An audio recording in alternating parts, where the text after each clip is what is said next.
ఈ ఒకే ఒక్కడికి ఉన్నది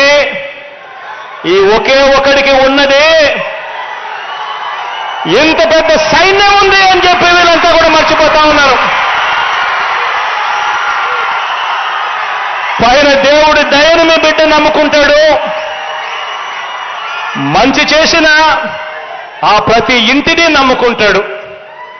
మీ బిడ్డ గర్వంగా కూడా చెప్పగలుగుతాడు, మీ అన్న గర్వంగా కూడా చెప్పగలుగుతాడు. ఈరోజు కళ్ళల్లో కళ్ళు పెట్టి చూసి మరీ చెప్పగలుగుతాడు. మీ ఇంట్లో మంచి జరిగి ఉంటే మీ బిడ్డకు మీరే సైనికులుగా ముందుకు రండి అని చెప్పి మీ బిడ్డ పిలుపునివ్వగలుగుతాడు. ఈ చిత్తశుద్ధి, ఈ నిబద్ధత ఈ రాజకీయ చరిత్రలో ఏ ఒక్క రాజకీయ నాయకుడికైనా ఉందా? చెప్పగలడా? ఇలా నేను అడుగుతా ఉన్నాను. వారి దాడి ఇంటింటికి అందుతా ఉన్న సంక్షేమం మీద దాడి. ఇక్కడే ప్రతి ఒక్క పేద కుటుంబానికి, ప్రతి ఒక్క వాలంటీర్కి ఒక్క విషయం నా గుండె లోతుల్లో నుంచి చెప్తా ఉన్నా. మనం ఈ 58 నెలల్లో ఏ ప్రభుత్వము చేయనంతగా ప్రతి పేద కుటుంబానికి మంచి చేశాం. మనం మాత్రమే మేనిఫెస్టో అనే దానికి ఒక విశ్వసనీయత తీసుకొచ్చాం.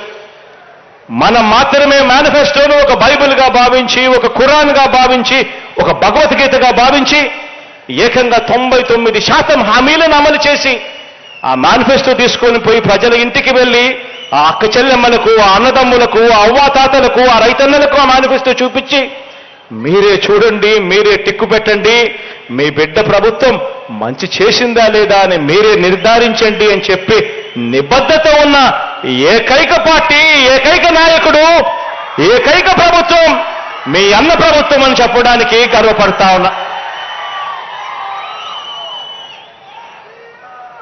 మనం మాత్రమే గ్రామ స్వరాజ్యానికి అర్థం చెప్పాం. మనం మాత్రమే పేదలకు సొంత ఇంటిని ఒక కలగా కాకుండా ఒక హక్కుగా అమలు చేసేలా అడుగులు వేశాం. ఇవన్నీ మనం చేశాం, మనసు పెట్టి చేశాం, మనసుతో చేశాం.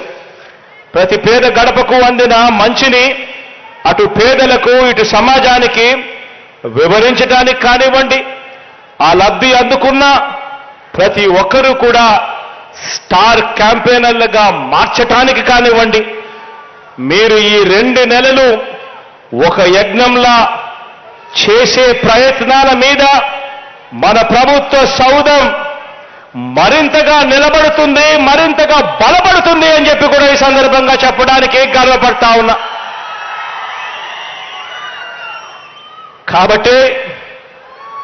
కాబట్టి ఈరోజు మిమ్మల్ని చూస్తే చంద్రబాబు నాయుడు గుండెల్లో రైళ్లు పరిగెడతాయి. కాబట్టి ఈరోజు మిమ్మల్ని చూస్తే దత్తపుత్రుడు నోట్లో నుంచి, చంద్రబాబు నాయుడు నోట్లో నుంచి కించపరిచే మాటలు వినపడతాయి. మహిళల అదృశ్యానికి వాలంటీర్లే కారణమని ఒకడు అంటాడు. వాలంటీర్ల దెబ్బకు ప్రజలు గద్దకాళ్ళ కింద కోడి పిల్లల్లా అల్లాడిపోతున్నారు అని అంటాడు. తనకు అధికారం ఇస్తే వాలంటీర్ల వ్యవస్థ నడుం విరగొడతాను అని చెప్పి కూడా అంటారు. తాము అధికారంలోకి వచ్చిన తర్వాత వారి కథ తేలుస్తామని చెప్పి కూడా అంటారు. ఒక్కటి చెప్తా ఉన్నా, ఇంతమందికి మనం దడ ఎందుకు పుట్టిస్తున్నామో తెలుసా?